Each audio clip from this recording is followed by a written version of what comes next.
Rosalía de Castro está considerada unha das grandes expoñentes da literatura española do século XIX e unha das figuras claves do Rexurdimento, movemento que recuperou e revitalizou a lingua galega como vehículo de expresión social e cultural tras un longo período de decadencia. Naceu o 24 de febreiro de 1837, en Santiago de Compostela, da relación entre María Teresa da Cruz Castro, fidalga dunha familia vinda menos, e José Martínez Biojo, un sacerdote.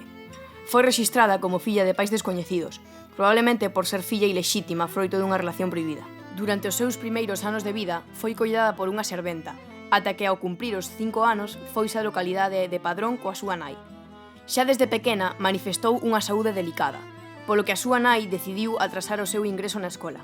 Debido a isto, Rosalía pasou longas horas na súa casa contemplando a natureza, observando o duro traballo no campo e escoitando aos veciños contar tráxicas historias do mar. Estes trazos da sociedade galega deixarían unha profunda pegada nela e fíxoos parte da súa identidade. Ao redor de 1850 trasladouse a Santiago de Compostela xunto a súa nai. Alí recibiu clases de debuxo e música e tivo o seu primeiro contacto con algúns dos xoves intelectuais da cidade como Eduardo Pondal e Aurelio Aguirre. Aos 15 anos xa falaba das penurias dos pescadores e a xente do campo, dos emigrantes e das solitarias mulleres da súa Galicia natal.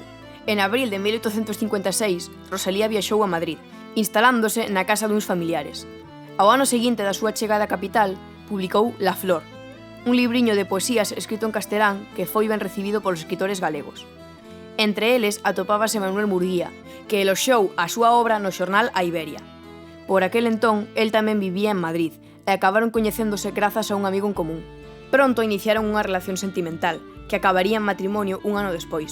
Xuntos decidiron regresar a Galicia, e ao pouco tempo Rosalía deu a luz ao primeiro dos seus 7 fillos, Alejandra. O matrimonio cambiou de residencia en numerosas ocasións polos seus problemas económicos, debido á inestabilidade laboral do seu marido e á fráxil saúde dela.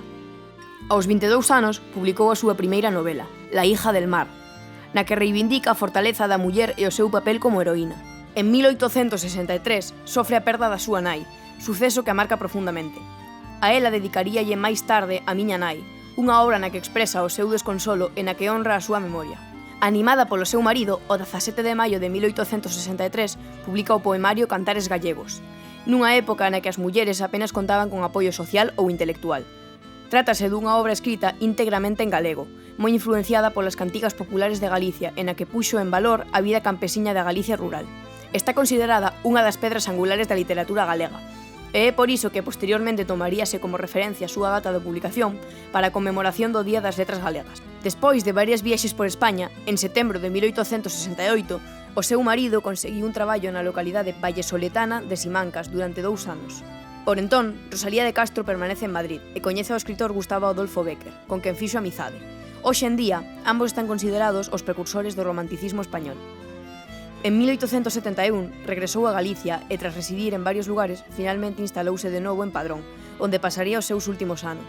Non tardou moito en sufrir 2 novos reveses, a morte do seu fillo Adriano como consecuencia dunha caída e o falecemento da súa última filla ao momento de nacer.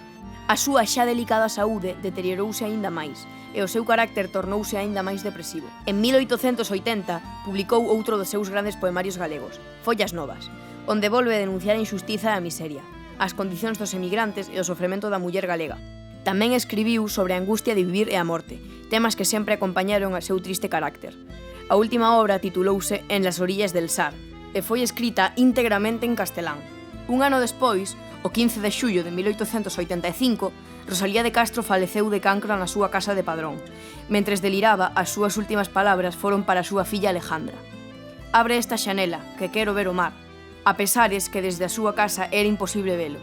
Os seus restos descansan hoxe no Panteón de Galegos Ilustres, en Santiago de Compostela, fogar dunha escritora que soubo amar sen complexos a súa terra.